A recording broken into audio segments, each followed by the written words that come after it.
I actually created a Bluesky account when the platform first launched, just so I could get my own name tag on there so someone else didn't take it and start posting under my name. I'm quite pleased with that profile picture.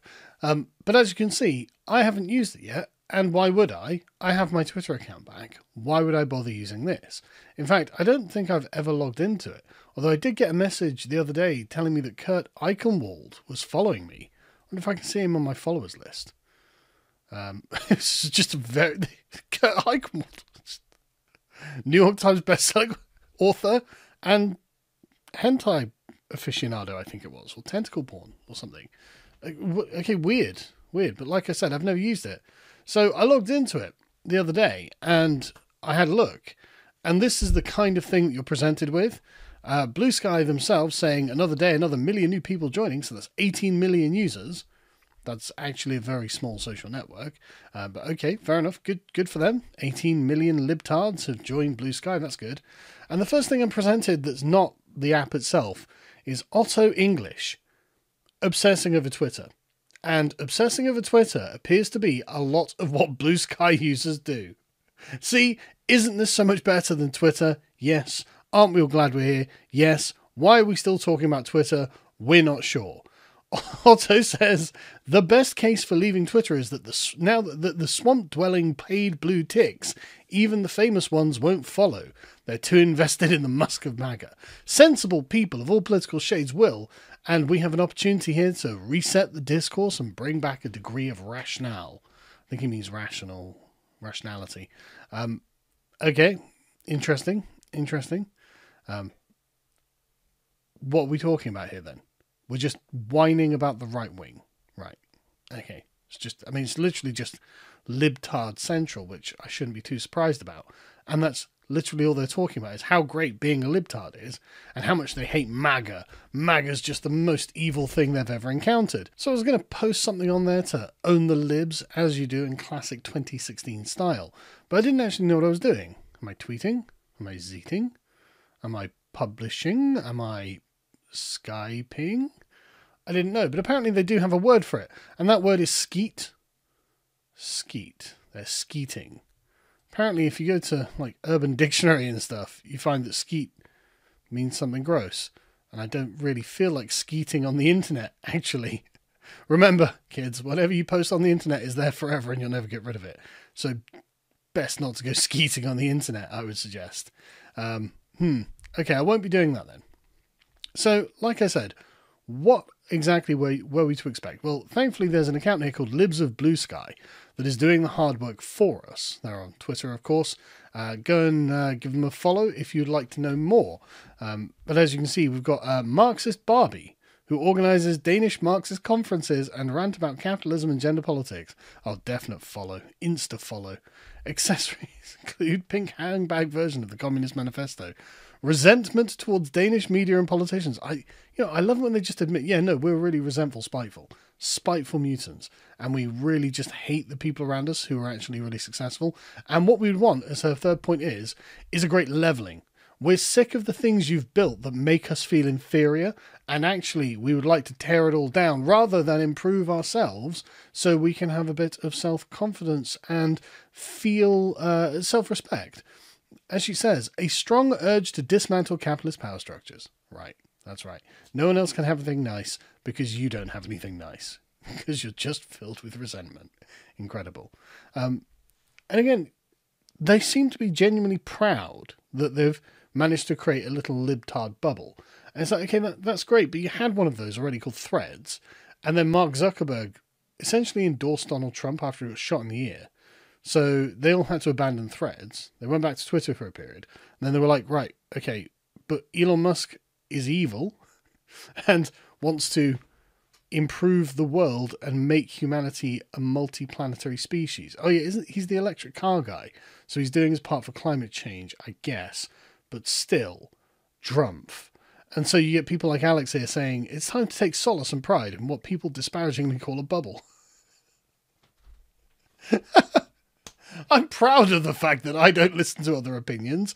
I take solace in the fact that I have no idea what they're saying. I don't need to talk to the other side, to the hate-filled, the reactionary, the proudly low info.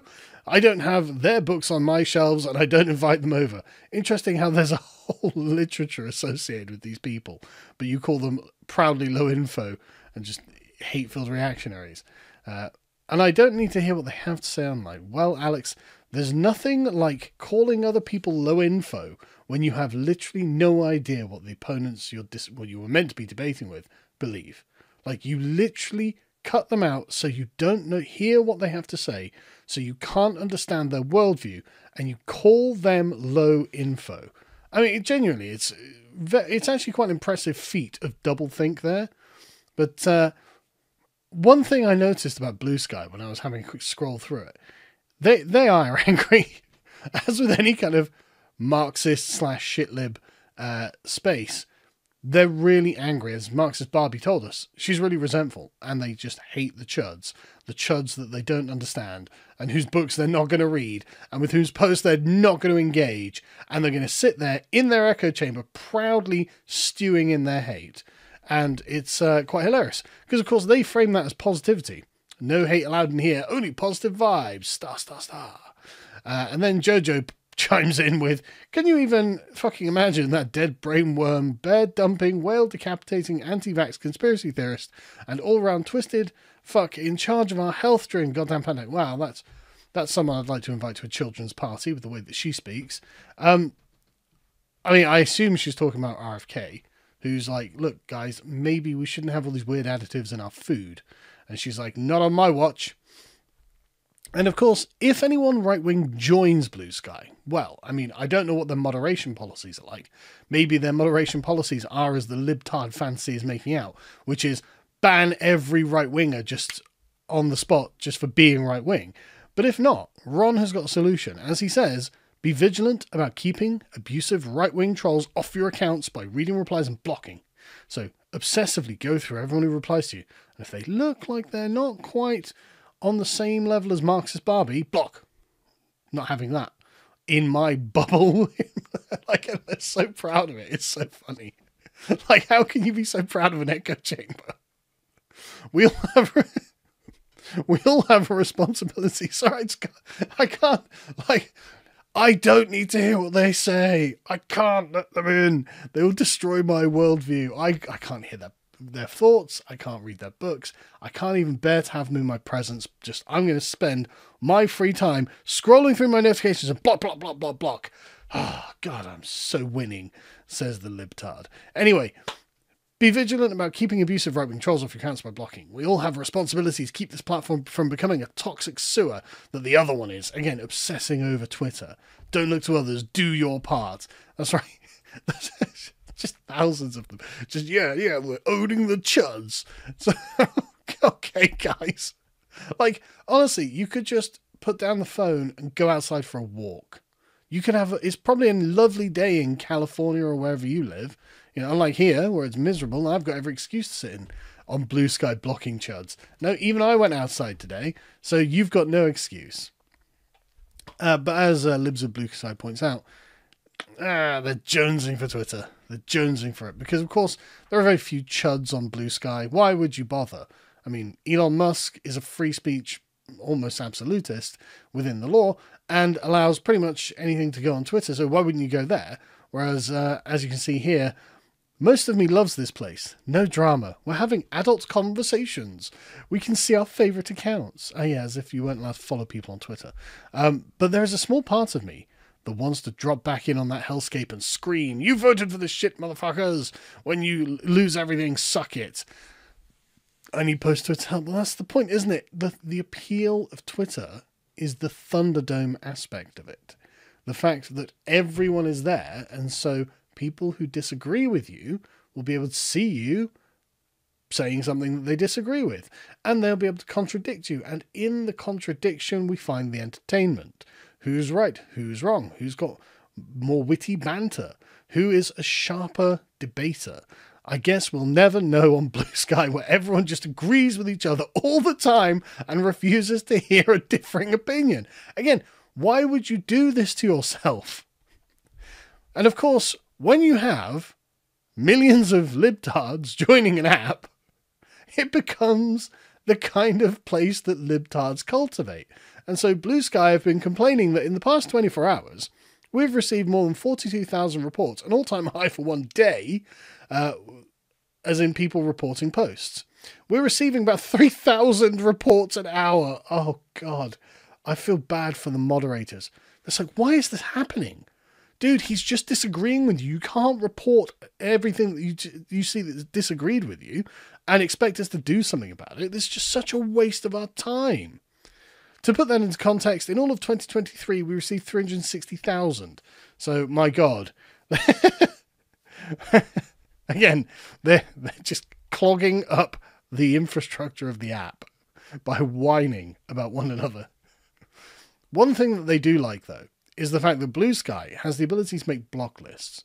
So if you're like, you know what, I want to block, say here in this Barstool Sports, and all of their followers, block them all. So if you even look at something that they disagree with, if you dare to, because I follow a lot of things that I don't agree with, right?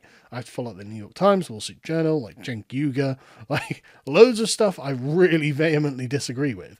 I still have to follow it to know what the lay of the land is, even if I don't like it. Well, not according to the bubble on Bluesky.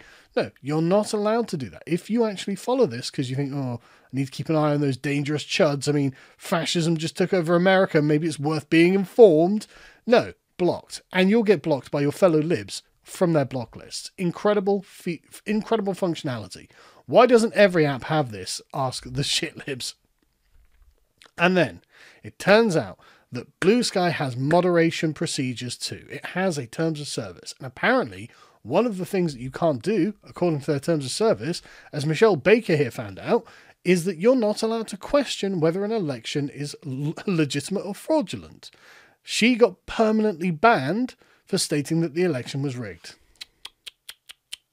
Now, we all agree, or I thought we all agreed, that the American elections, in particular, are the freest and most fair elections that it is possible to have. 0% cheating. I thought that this was clear.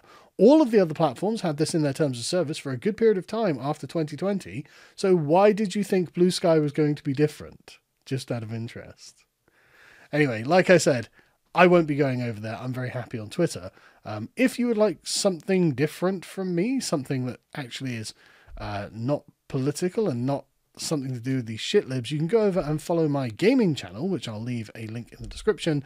I'm currently doing like a playthrough of Bannerlord, where basically I'll play for a couple of hours, record it, and then chop it up into like 15-20 minute segments and narrate over it. It's really easy to do. And for some reason, people really, really enjoy them. I don't know why, but I'm really enjoying making them. Everyone's really enjoying watching them. So, you know, it's something nice and wholesome that we're doing together that isn't whining about people on Twitter after we've fled that platform.